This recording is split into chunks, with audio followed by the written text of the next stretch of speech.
Yes, hello everybody. Welcome back. Welcome back to another day and a good day. Some good information. Some good information that we have. Some good news and a busy bit of news as well. There's quite a few things I was intending to discuss today. I had this scheduled a little bit ago for 150 and I was like, well, let's see what happens here. And obviously, we've got some more news on, of course, Antoine Semenyo coming out as we speak, obviously confirming a little bit of what we knew, but it's always very, very good to see it from other people. Starts to make you think, what's happening here? You know, stories like entering the race and admiring are one thing, but more specifics on exactly what we are doing to try and bring Antoine Semenyo to United is important. So we're going to get into that. We're going to talk about Bruno. We're going to talk about the midfield and why we probably won't get anyone in January. Zirkzee, Semenyo, progress, and more. So I'll let some people kind of file in because I'm sure it's going to be a busy one. Always gets crazy here. No, I don't do commas, so you're going to have to figure out my language there, Liam, in terms of, I don't do commas, so figure it out. Just kidding. Sorry.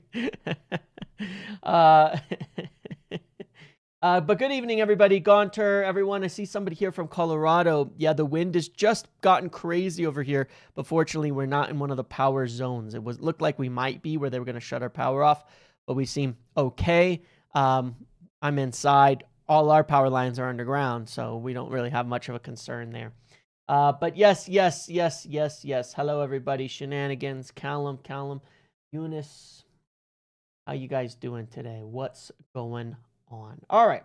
So here's the thing, okay? Because we were talking about this yesterday, and I'm not going to lie to you guys, all right?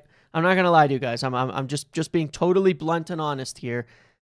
I want all of the credit for this Semenyo thing. No, I'm just kidding. But really, like I've said since, I don't know, October, early October, September, I firmly believe, based on the conversations that I've had, knowing how these guys operate from the side that I have, from the side that I can see, from the people that I have spoken with, just knowing how they think and the conversations I've had, and knowing Semenyo is somebody they really like, that they would very, very likely make a move at some point. Now, whether we can get it done, whether it happens or not, is another story we still don't know as of yet, of course, because it ultimately now is down to Antoine Semenyo. United would not be looking into this at this point in time if we couldn't spend the money, if we didn't want to spend the money, if there was nothing we could do with it. We can. I've told you for months we've got money. Doesn't matter what anybody says. We do have the money. We do have the money. We do know that we could afford Semenyo, that we could make a move here.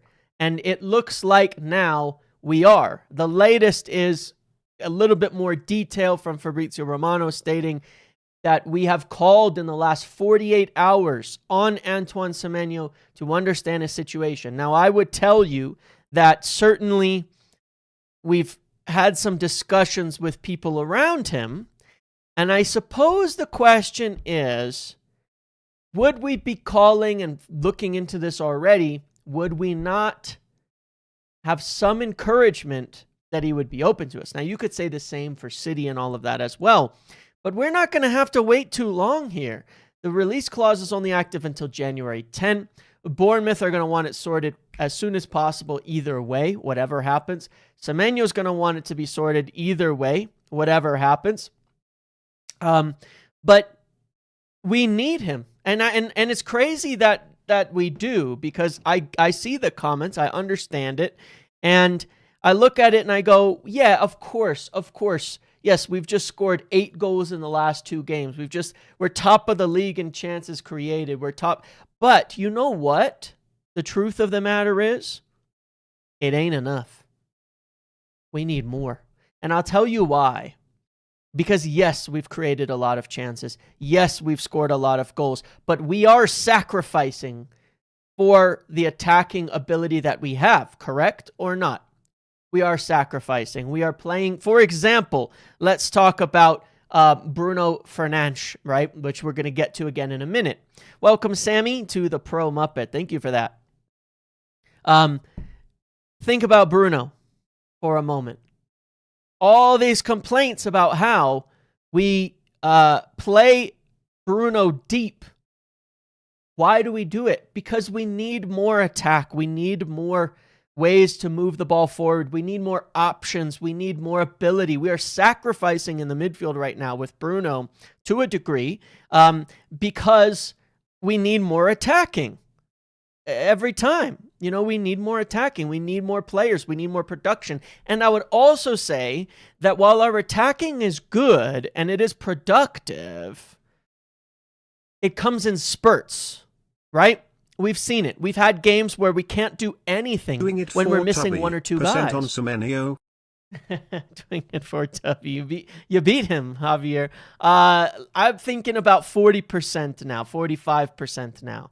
And like I said, I cannot go above 50% unless we get any indication that he's going to choose us. We don't know that yet. But our attacking and our creativity also comes in spurts, right? It comes in waves. And we know what it looks like when we're missing Ahmad. We're screwed. Look at how bad it gets when we miss one player. When we miss Ahmad, we're screwed. When Mount is out, we're screwed. When Šeško is out, it's harder. You know, when Mbeumo is off his game, who can we put on for Mbeumo right now? Let's take Mbeumo for the last few games. Struggling, right? What if we could have taken him off? You know, a little earlier, Forest or against, I mean, I know he scored against Wolves, but Forest or against Tottenham or something. What if we could have taken him off and had another player in there who can run, who can attack, who can do everything? You need options. You need options across the front five, essentially. You need choices. We don't have any, and we're only playing one game a week. So bear that in mind.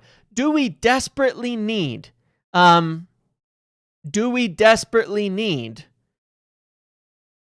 right now? No, we do not. We do not desperately need him right now. But do you know what error we have made for 12 years under Glazer ownership? The biggest mistake that we've made under Glazer ownership, right? What is the biggest error we've made? What do you guys think? Because I'll tell you what I believe it to be. Because it's why we passed up on so many good options over the years. We passed up on players because we didn't need them right that second. Because we're always in panic mode. Always in, what do we need right now? Let's go panic and get it. So you know what we would be doing in January, right now, if we had the Glazers. And I'm not saying it's confirmed we get Semenyo, right? Appreciate you, James. Semenyo was booed like crazy at OT after he scored and celebrated. But can't deny he's effing mint. Up the fucking Reds. Yes, yes, sir. Yes, sir. I think he enjoyed the environment, to be quite honest. Right, we lacked long-term planning. Exactly that, Gaunter. We never looked at it and said, what would we do right now if we were in January? What would we do? We'd go sign, like, you know, some old midfielder, right? Because we desperately need a midfielder. Forego even thinking about long-term targets. And we wouldn't even try for the long-term guys because we don't desperately need Semenyo today. And then we get some midfielder who's not good enough, who's crap, who doesn't work out in the long term. We'll be right back where we started. We've done that for years. Long-term recruitment planning is the play. I've spoken about this for like 18 months now. Fix the whole squad. It's a holistic approach to squad building. It's not problem solve, problem solve, problem solve, problem solve, right? It's holistic. It's looking at the bigger picture and it's saying right now, and we're going to address this, if we cannot get the midfielders we desperately want, could we get one of the targets we really want in the future right now instead? And is it an opportunity that is maybe not going to be there later? And the answer with Semenyo is very likely yes. He could be gone. He could be gone. You know, he could be gone later. And then he could be gone by the 10th if we don't at least try. You know, that's all I asked for. And go for Balba too. I think he'll get... I want to talk about that because I've had that inkling as well, which I've mentioned in some recent videos. I've had that little inkling as well. Maybe we'll go for Balba. Maybe we will. But I just... It's like...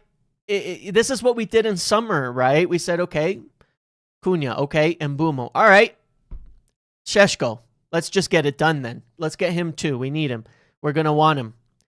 Lamens, let's do it. This is the way that we have to go forward. If we can't get the people we want, we have to stick with the targets we really need, not compromise constantly, you know, over and over and over again. Is it going to fix things? Is it going to fix everything? No, it's not. It's not going to, is it going to make our season exceptionally good? No, probably not. I think it's going to help us a little bit if we were to get him. So again, not a guarantee, but I very much like that we would try for it. I think it's a really, really good move. Look, I spent half of this last 5 months saying, I don't know, maybe a left wing back might be more important than a midfielder just because of what it can do. But to me, it's about strengthening the squad as a whole that allows us to do things in the future, right? It allows us to do so much more. And when we'll have 2 games a week next year, very likely. I can't see us missing out on, I mean, even if we get in Conference League, we'll have 2 games a week.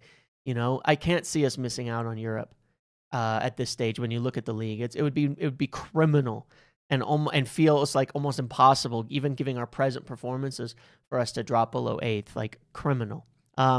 So I'm sure we will be in Europe in one capacity or another. We're going to need more players.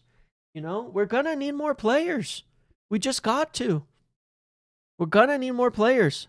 So it's really good. It's really useful. And with Semenyo, of course, he can play, I've said before, all 5 positions. You know, he can play everywhere. He could play as the striker. He could play as as a right 10 for Mbumo. He could play as the left 10 for Cunha. He could play in the right wing back. He could play in the left wing back. He can do so much. I really like this addition, if it goes through. But we have invested heavily on offense and we need a CDM and LWB if we stick 3 at the back. Yeah, well, I think this would help us on the left wing back side of it. But look, obviously, yes, we all know we need midfields this summer. We all know it. We 100% all know that, okay? But also I would say this to think about it. What if for example, all right, you went with 5 forwards. It sounds crazy, but a 4-3-3 with 3 forwards and 2 attacking 8s is not that much different anyway, right? What if you went with 5 forwards on the pitch? Because right now we play a defender on one of the wings and an attacker on the other wing, right? So what if you went with Semenyo on one wing, Ahmad on the other wing? What would that allow you to do in the middle? It means, what if you just went with 2 more defensive players? What if you just went with 2 more defensive players at that point in time in the middle? It allows you to be more flexible in the way you set up your team. You could go with 5 forwards and then 2 defenders in the middle instead of 1 attacking midfielder and 1 more defensive midfielder, right? Maybe then you could, I obviously, it's like, what about Bruno and all that? But maybe then you could push Bruno into the front 3. Maybe you could make Bruno a left 10 in the system again. Once you've done this, you know what I mean? And that will give you a little more midfield stability. Maybe then you could play Casemiro and Menu in the midfield. And Bruno, Semenyo, Šeško, Mbumo, Ahmad. I'm just saying, maybe it allows for that. And then next year, if Bruno is gone, this is how you move on. It is what he did at Sporting with Maxi Araujo, left wing back, Quenda, right wing back, 3 forwards, 2 more box-to-box all-round midfielders. So it's certainly not without precedent in that respect. How do you think we approach deals in summer because of Zirkzee? Tie up early or wait in case of Zirkzee injury but risk price increase if they shine? Tie up early. 100% tie up early. We want to get players done before World Cup. We want to get them before the World Cup. We want them before the World Cup. Yep. Just straight answer. That's the truth. That's what we want to do, is wrap them up before the World Cup. The post World Cup market is always crazy. If we could get 2 of our major targets done before then, I think they'd be really, really happy to do that, so that you can let the dust settle a little bit on some others. But yeah, look, it's all tied together, of course. No, for if sure. Liverpool get rejected by Semenyo and Gueye, well, I think that it's already been on hold, the Semenyo Liverpool thing, as we can kind of see. They're not even particularly being mentioned now, right? But Gueye they could still get for sure. One key thing people don't realize: what happens if Mount get injured? We're extremely light. Semenyo could be key. Well, that was the point when Šeško and Cunha were injured, and then you look at it and you go, that front three is Zirkzee, Mount, and Bumo. It wasn't good. It wasn't good. It's very confusing in that respect. But yeah, I mean, when you look at it, obviously, look, let's be real for a second. This does not replace the need for a midfielder. This doesn't change the need for a midfielder, but there's a concept in American sports. So I'm going to reference it that people are going to hate, but I just have to say, I think American sports in general are much better at certain things. I'm not saying the sports themselves are better in terms of the everything, but there's certain things that they do in terms of analytics and data that tend to work out better. And one of the ways that teams will approach the draft, okay? My American friends will be familiar with this, but the draft where you pick up college players, it's very, very different to obviously how you're getting players in football and in Europe and all of that. But in the draft, you're signing players from college, and they have to go through the draft essentially in order to get signed, or it changes the way that they can get in there. So they have to go through the draft, which means they're required to go to whatever team picks them. One of the concepts of a lot of the most successful teams is you don't necessarily draft for need, especially not when you are struggling. When you're trying to rebuild or build back up, one of the core concepts that's been successful is the best available. You draft the best available. You look at the players that you like. You look at the players who are available. You look at the players who are on the board, and you say, who's the best available player we could get, whatever position. Because when you don't have a team that's finished and complete, that's your best bang for your buck in terms of improving your squad.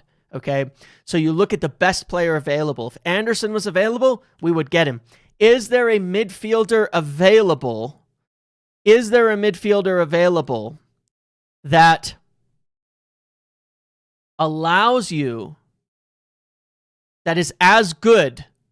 Yeah, the worst clubs are the ones that the worst teams are the ones that are constantly picking crap players because they're like, oh, well, we already have one good wide receiver, so we're going to get some, we really need a left tackle, but the best left tackle is somebody projected to go in the second round, but we need him anyway, so we're going to pick him now. I've seen it. You've seen it for years. It's a huge mistake that teams make in there. So you have to say, is there a midfielder who's even close to the quality of Semenyo? And we do need this position, a left wing back, a right wing back, another forward. We totally do need them. We totally do. We absolutely do need it. Is it as high a need as our midfield? No. But it's a need, especially left wing back. I would argue it's close. Our midfield is desperately in need of revitalization, but the left wing back is too. We've only forgotten about it a little bit because Dallow's played 3 good games in a row. How long is that going to last? Honestly? Not long. We know that. It's not going to be forever. We know. I'm not even trying to criticize Dallo here. He's been better, but come on. That's what we're thinking right now, right? We know this is a need. Semenyo would be here for a long time.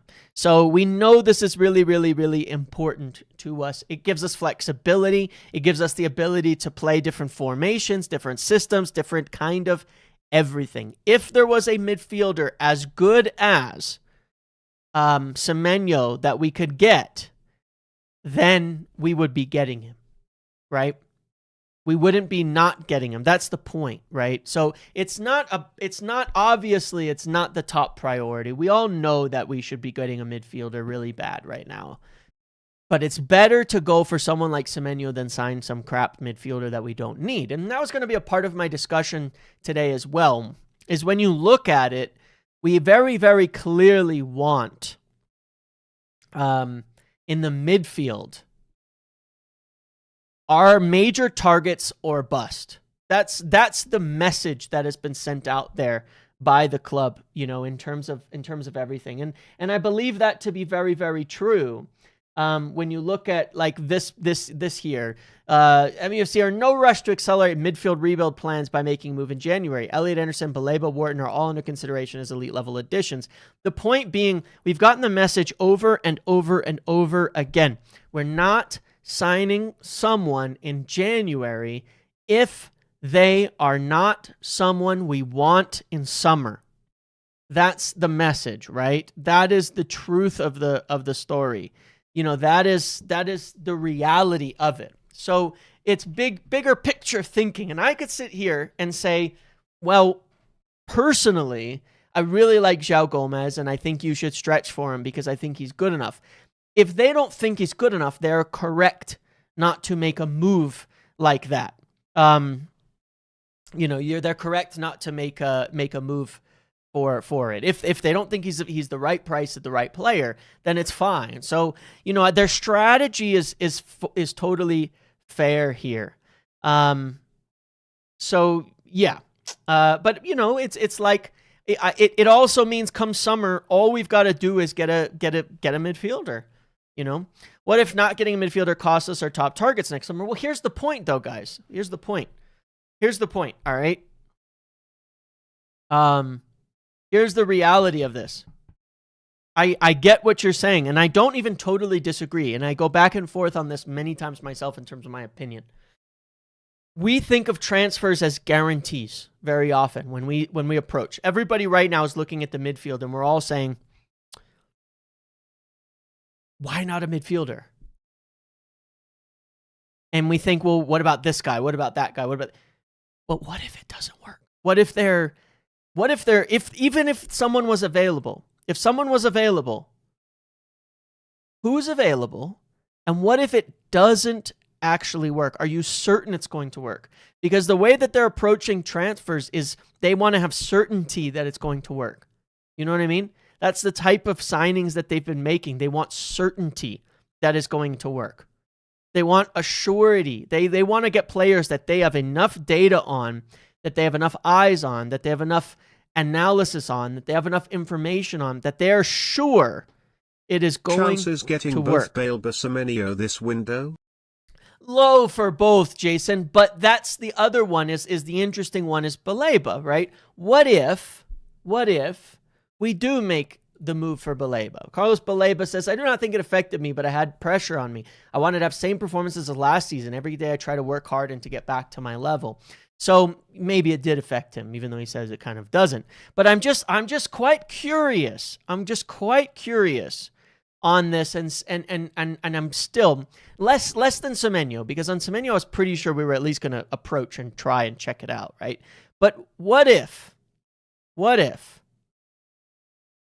we do push for him, and we haven't really heard anything on it, but he is a major target. Fabrizio has not let it go. He's gone to AFCON. He hasn't been playing particularly well. What if we try to force that through as well? I think if there's any midfielder we could get in January, it would be Baleba. We know Anderson and Wharton are completely not happening in January, for sure. If there's a mid that has the slightest hint of possibility, it's Baleba. That is the only one that is potentially there, that we could do. So, that maybe it could happen. So, Yeah, we will see. Yes, Amarim had dinner with Semenyo. Yeah, he did. And he's been talking him up all the last week. We kind of knew this was happening. But there's another layer to this, right? And it's, of course, the story around Joshua Zirkzee. If you need more signs as to that, perhaps,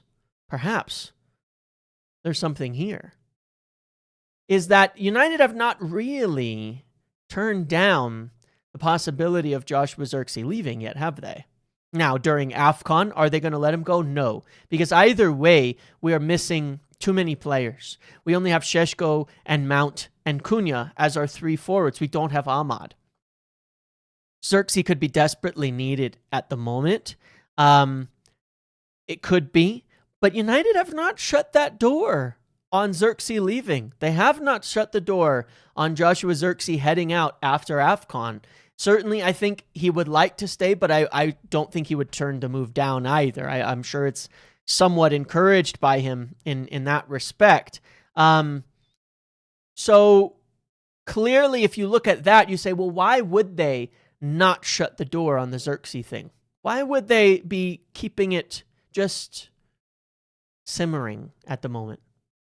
And the answer is clear. We can't afford to lose Zirkzee if we're not bringing somebody in. We can't. Even after AFCON, we don't have that many forwards. We can't afford to lose him unless we're bringing somebody in. And that's always been the message about January. Nobody's going if we're not bringing somebody in. So the Zirkzee situation still being at this little simmer. It's sitting on the stove. It's simmering along, and we're saying, we haven't turned that burner off yet. And if we haven't turned that burner off yet, there has to be some belief. Maybe we could bring somebody in. Maybe somebody could come in the door. And that might mean Joshua Zirkzee takes his exit. Obviously, we know that there's bound to be a degree of ruthlessness as we continue into this rebuild. Zirkzee hasn't been that long. It'd be very interesting to see United stick very harshly to their rules on this, right? They brought in Zirkzee. They brought in Ugarte. Both are strongly linked to potential moves away in the near future, as it were right now. So I think the door is ajar here. Yes, I think the door is slightly open. I think it's there. Zirkzee, if we are getting Semenyo, they will let him go. And let Mino and Zirkzee out. Balbo and Semenyo in maybe. Well, Face with peeking eye emoji.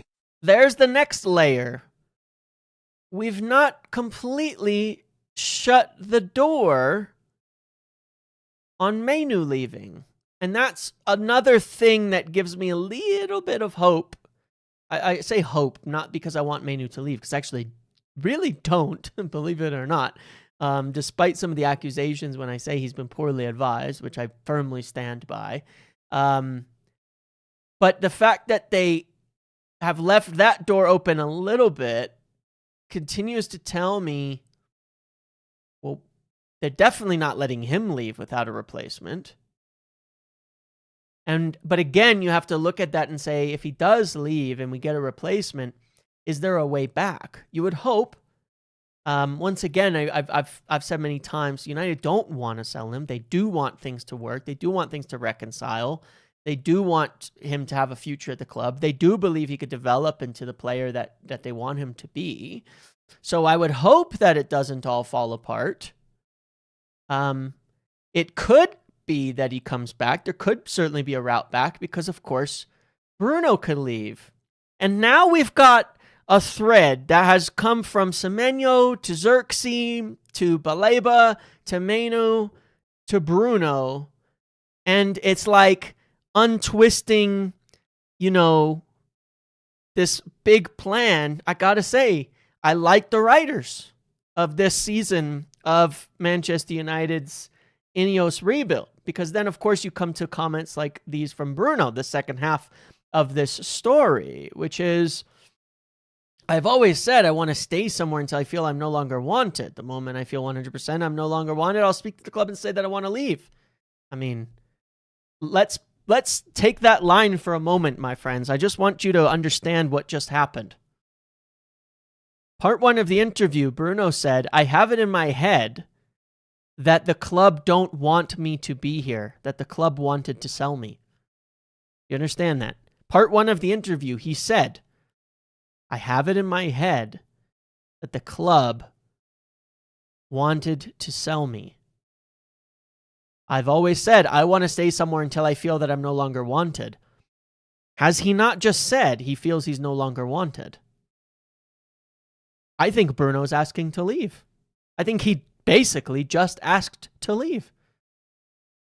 Because if you look at the next paragraph, he goes, the moment I'm no longer wanted, I'll say that I want to leave. And then, as with some of these Portuguese fellows, like we were talking about with Amarim yesterday, he says, I'd like to experience the Spanish league because I've never played in Spain. I'd like to play for one of the big clubs. I really enjoyed living in Italy. It's an idea that it would interest me. My point is, he basically is just saying he wants to go to one of those countries, hasn't he? Has Bruno not just said in this interview, I don't think I'm wanted anymore. I want to leave. Is it just me or the Portuguese quite emotional? A little bit. And they say what is on their mind. You know what I mean? He says what's on his mind as well. These Portuguese men, you know, he says what's on his mind. And I just took what he said and said he's thinking about, he wants to leave and go to Spain. I'm pretty sure he just said that in as many words. It's not a transfer request, but did he not just say between the two parts of that interview, I want to leave? He said, I think they don't want me to be here anymore. I only want to stay as long as I feel they want me to be here anymore.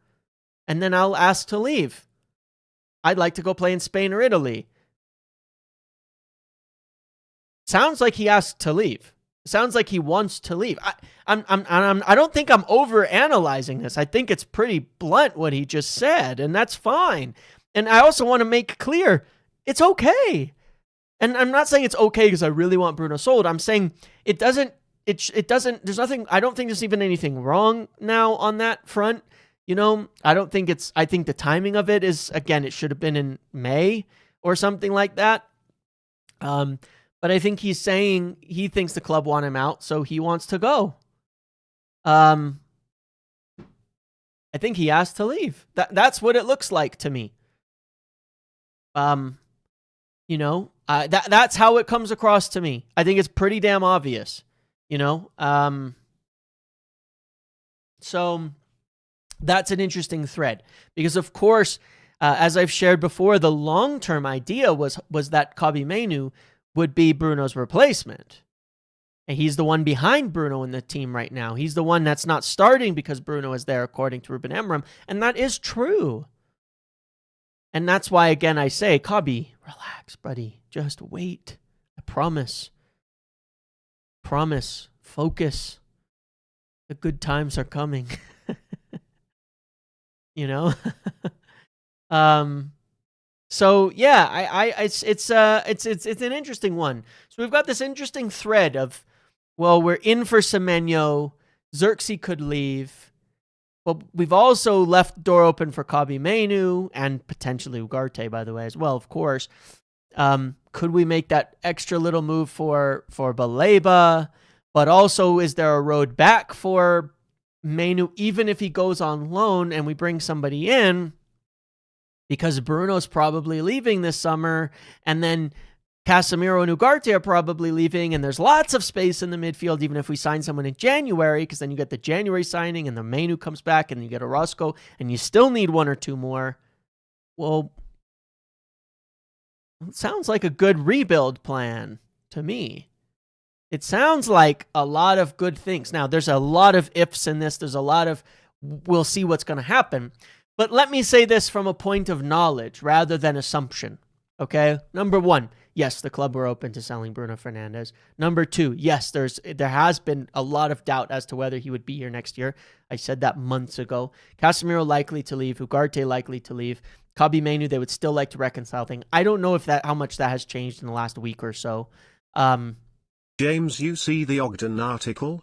team Yes, individual. I did see that. I did read that one as well. Agreed. And I did agree with that. Though I don't always with Ogden. I did agree with that. Semenyo is a long-term target and was one that they were definitely considering making a move for, given that someone else might sign him, even though they would have preferred, obviously, it to be in summer. And then those are all things that are true. And then they've checked on Anderson, Wharton, Baleba many, many times through, they've checked on Anderson, Wharton, and Baleba many times in the lead up to January. Certainly, it's been determined that Anderson and Wharton are not available. Baleba, I think, as well, that has mostly been stated he's not available. But the impression I got from some people is just maybe it's worth a crack. You know what I mean? Like a crack at it, like just trying. You know what I'm saying? So, yeah.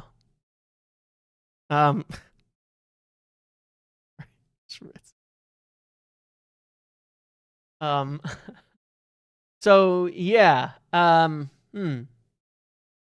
But yeah, there's a lot. There's a lot happening. Now, obviously, there's the execution aspect of all of this in terms of where this ends. What happens next? But for me, the move for Semenyo, even trying in January, and of course, there's no guarantees at this point that it happens. It's fully up to him now. I would believe we've had some encouragement that they were at least in the discussions in order to move things forward. It's an opportunity looked at, a player they really like, that they probably would have tried to sign in summer, that they would like to not miss out on in January if possible, if he's going somewhere else, or at least know that they tried, is still to me a very good move, even though we need midfield more and we need center backs and we're looking at center backs. It could solve the left wing back situation. It could solve the forward situation. It could complete our rebuild of the forwards and wide players for this system or any other. And if one of our major targets in the midfield is not available in January, then getting a top player that we really like is the right line of thinking in terms of strategy for rebuilding this club. So I am a fan of it, even though we would all like a midfielder quite a bit more. So, lot in the works. Let me ask you guys. I kind of did a poll and I said, have you liked the video? Yes, Semenyo. I said yes. What the F? Why get a mid? And then another option. And it was heavy on the Semenyo thing. But like, let's poll it a little more directly. Is it a good idea to get Semenyo? Yes. No. Get some mid instead. Period. What do you think? What makes you think there's a place for Manu? Why would he push for a move? Surely he's capable of reaching the same conclusions you have, or is your theory simply wrong? What do you mean by that? What conclusions? That he could replace Bruno in the future? I think he's being poorly advised, that's all. I think he's being poorly advised because of the World Cup, and the World Cup is the deciding factor. The whole drama really kicked off right around Thomas Tuchel's whole situation and being dropped and some of the other shit that happened. You know that he had a conversation and whatever. But I will say again, I think that I just think that that's poor. For me, it's always club. Yeah, Andy Minton has said that a few times. You're absolutely correct. He has said it quite a few times that there's a lot of players that will not be here in the future.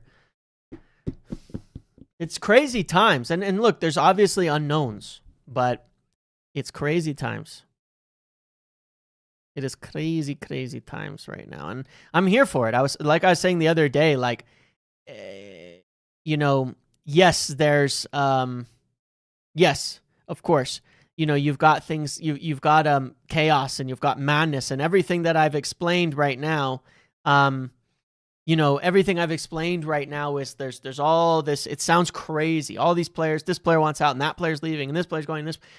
But there is a plan and it's a good one. And the chaos to me is very strongly just an indication that The plan is working because it's going to be chaos. Sometimes you have to break stuff to rebuild it. Sometimes you have to tear it down. Sometimes you have to make a mess. I think we're making a mess right now to a degree, and we're riding the mess out. And that's also one of the reasons Ruben Amorim has a lot of backing from the board, because he's the guy that's sitting there digging through the rubble, helping them knock it down as well to a degree, but digging through the rubble and trying to build something functional amongst the chaos or amidst the chaos. And that's one of the reasons that he has quite a bit of backing from the board as well, because it is a little bit chaotic right now. So this poll was a resounding 91% in favor of Semenyo.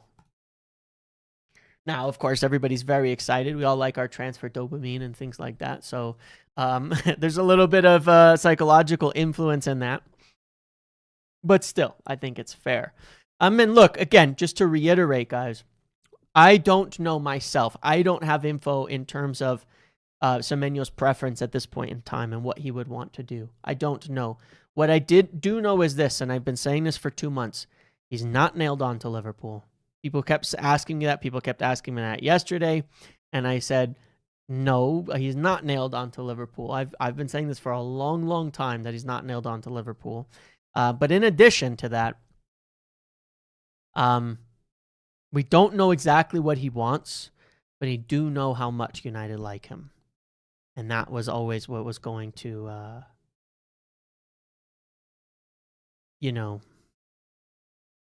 set the whole thing off. Yeah. That was what was always going to set this whole thing crazy.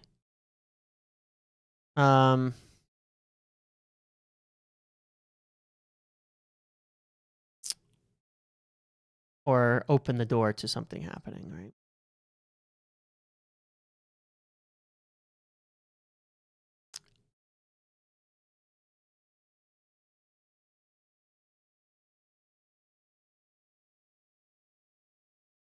Relegation means the plan is working.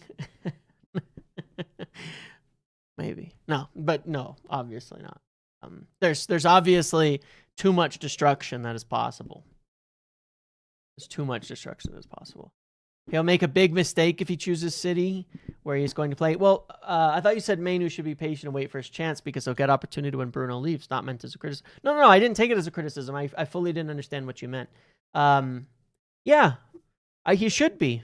Yep.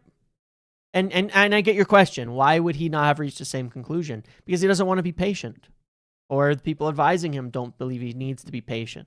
Look at how it's presented. Why wait? You've already played in a Europa final, a Euro final and things like that, right?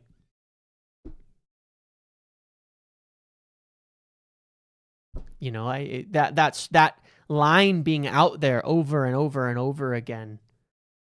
You look, a year is a long time. I understand that. A season is long when it comes to a young player when they feel that they're in this stage of their career. Is there a non-zero chance that all X4 of our CMs are gone by end of this season? Yes. Or would it be completely unfeasible to get that many replacements? There isn't it's not a non-zero chance. I don't think all 4 will go, but it's certainly not a non-zero chance. Like, let's look at it in this way, right? I think Casemiro's like 95% gone. I think one of Bruno or Manu is gone. Like 100% one. I'm not sure which yet, to be honest. Which one is... If Bruno goes, I think there's a much higher chance Kabi stays. If Kabi goes, they could both go still, because it doesn't really affect Bruno in the same way. And then I think there's about a 60% chance that 70% chance maybe that Ugarte goes, So I look at that and I go,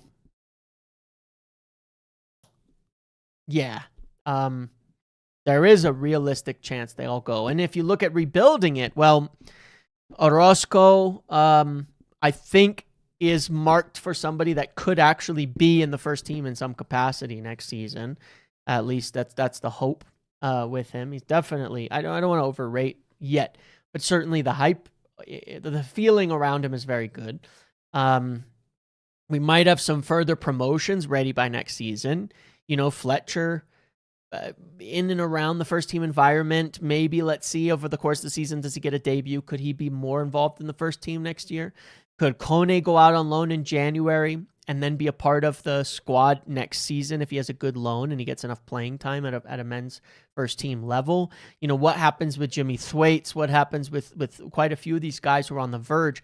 We might have a lot of options, to pull from. Not saying that these are starter levels, but that where you go, well, sure, if we sign one or two, then as a whole unit, we'll have a ton of players available and a couple really, really good ones, as well. So yeah, I would think about that aspect of it, that there's a lot of ways we can look at this. And it is a distinct possibility. I mean, look at our forwards, right? Seems we can't get academy players in the right state of mind. Many talented kids but behavior issues. Age it. I don't know why I didn't read out the other Semenyo, guys. Bailba and Anderson in the summer with a CB. That team is becoming scary good. K1 and Orozco on the side as well. K1. It's so funny why it reads it like that. It always cracks me up. Look, yes, I don't disagree. There are issues that have come. I don't want to paint them all with the same brush, nor do I want to paint even the present group that are there right now with that brush, because I don't know that to be the case. But there certainly have been cultural issues with the youth players being promoted. It's been commented on by a lot of people, and it has been an issue in general, and just a different view, right? Whether it's a lacking in patience or something else. Thwaites and Jace Fitzgerald look promising. And there's a good chance Jace Fitzgerald could go out on loan, so I've heard, at some point here in between January or summer. There's a good chance he could go out on loan, and that would, I think, be a good experience for him. Again, I think we need to get more players out on loan. You look at Ahmad, you look at these guys. I think most of these young guys need to go on loan ASAP. I saw that Sully posted, by the way. Here, let me pull that up, and then I'll answer the second chat there from you, Andrew. Give me just a second. Sully posted that, where was it? I had it saved for this. That Cardiff were pushing to sign Biancheri on a 6-month loan in January. He's met with the head coach in recent weeks, things like that. So, I think that would be, again, I think more loans and players going out and things like that would be super helpful for some of these players to get ready. So yeah, that would be good. But yeah, there's a few more that could go. I could also definitely see some others going out on loan as well. Imagine Semenyo, Baleba, Anderson in summer with a CB. That team is becoming scary good. Kone and Orozco on the side as well. Right, exactly. So if Kone goes on loan, has a good loan. If Orozco comes in and he looks impressive, that's really good. But yeah, imagine Semenyo, Baleba, Anderson, hell of a team when you start to look at it. Throw another center back in there. And that's where I said, look, by next summer, are we going to be finished? No. But the goal is, do we have the team? They need time together. Is still going to have quite a few young players. They need to grow together. They need to improve together. They need to, improve as a unit. But are we going to have potentially the team that you look at and say, yeah, those are the guys that we could win a title with? Yes, that's the goal. That's the possibility. If I look at that, if I look at Šeško, Cunha, Mbumo, Ahmad, Semenyo, if it turns out right, Baleba, Anderson, Delict, Jacquet, and Yoro, and Lamens. I look at that team and think, young team. There's quite a few players that need a bit more development, but I look at that team and I think, are those players I would say we could build a title team with? And I would say, yes, they are. That is a group of players that I'm sitting there going, damn, like, that's exciting to me. It's a very, very good team. If we could make that happen, I'd be really, really, really happy. And obviously it doesn't mean it's all going to work out. And it doesn't mean you're not going to need to replace some people and things like that. But the point is they're all optimal ages and things like that too, where most of them are on the up or at the top and will be there for a while, not in decline and things like that. So Yeah, interesting in that respect. Any word on center back? If Harry leaves, we need experience and leadership. Can't just buy young. Best teams have blend. For sure. You can see we need more experienced center backs. You can absolutely see that. And like I've said before, I do believe we'll be in the market for 1 or 2 center backs. I mentioned before, with Lisandro, there was a lot of hype about Lisandro coming back, and I said, I'm much more wary of that because of the injury. We got to be wary. And you could see in this game, I'm not calling Lisandro out, but he was way off of it. Way off of it. He's nowhere near starting in terms of his form at the moment. You know what I mean? Nowhere near it. And that's fine. Will he get back to the level that we need? We don't know. It's a total crapshoot right now. We don't know. But with Maguire's injury and him potentially leaving and things like that, we need probably at least 1 to 2 center backs in there for sure. So yeah, that's going to be an area of targeting as well. So it's crazy. It's crazy times. Honestly, it is. It's all a bit mad, isn't it? The whole thing's gone nuts. But the plan, I think, is being laid out very, very clear for United moving forward. What do you guys think? After this summer and what we've seen, how confident are you? Let's do another poll. I'm not confident that, are we going to sign X player? Do you think these guys know what they're doing in terms of building the squad? How confident in the plan are you? Not in very decently worried. It's awful. I've told you the plan. Accomplishing it is another story, but I'm very confident in what the plan is. How do you feel about it? Are you very confident in the idea that they're looking at? Decently confident, worried, or it's an awful plan? What do you think? The plan sounds good. I think the plan is very good, but that's me. Did Ineos buy Ugarte? Yeah, and look, I don't want to shit on our players and be like, oh, that guy's awful and this guy's crap and things like that. But the fact of the matter is, let's just look at it this way.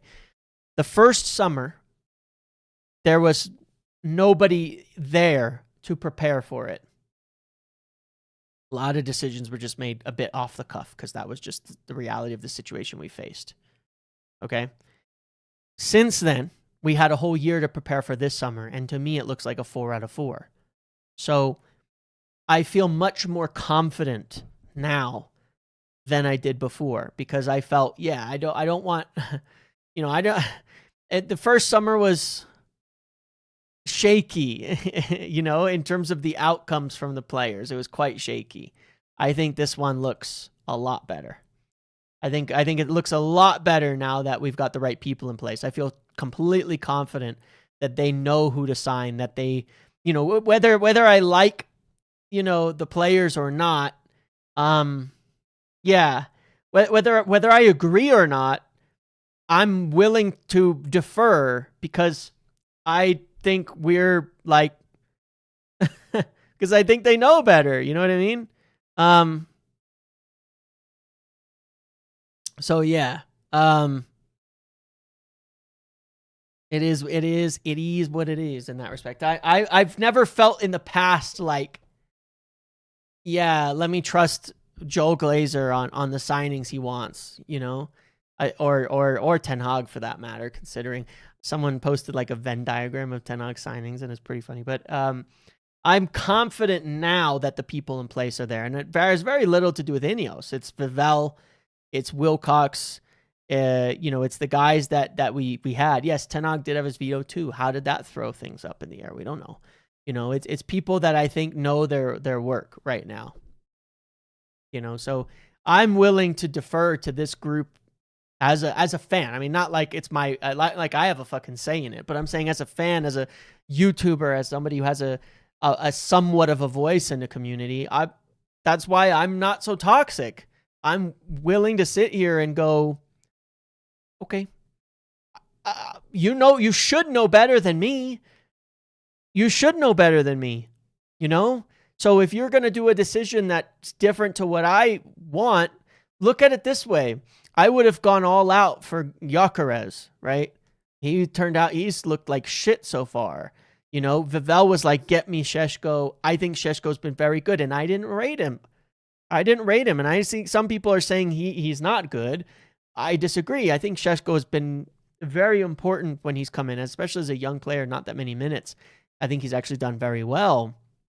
So I could, it's like there's plenty of things that make me look and say, awesome. I mean, the Cunha and Bumo Lammens ones to me were like, duh, like, but they did them. That's the important part. Sometimes doing the obvious is what is good. You know, just doing the obvious is all you got to do. Sometimes it stares you in the face. Declan Rice was an obvious transfer we passed up.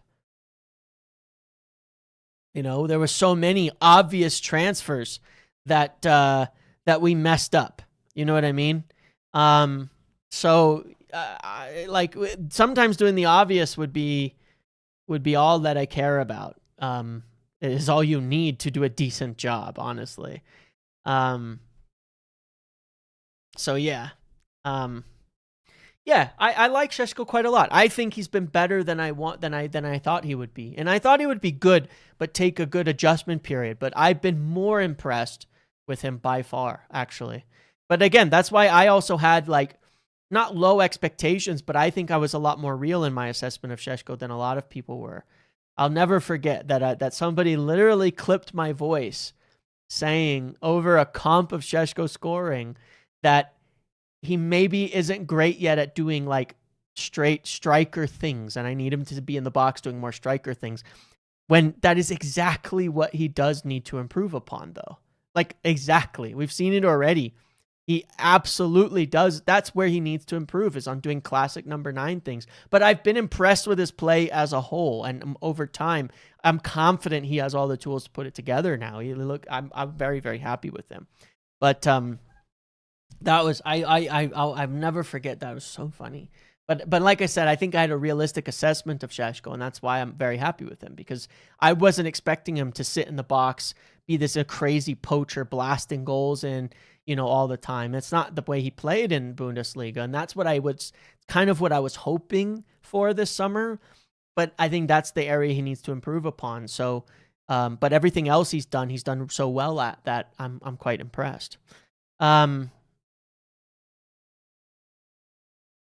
Remember when fans said they'd rather us lose 4-3 playing exciting than 1-0 being boring? Yeah. That lasts until we lose 4-3 or draw 4-4. No, but actually I do think in general fans were quite happy with the 4-4, to be honest.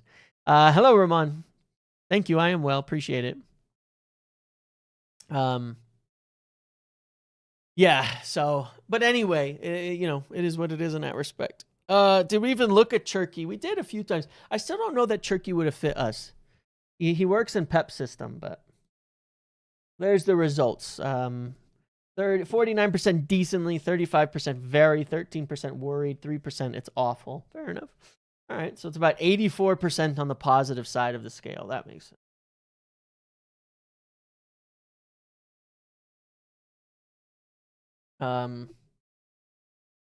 Yeah, he's got a long way to go, of course. But if you know where he is and you have your expectations set correctly, I think you'd actually be quite impressed with him, especially given, again, he is young, he is fairly inexperienced, he has come from the Bundesliga. When I contextualize him, I'm quite impressed. That's the thing.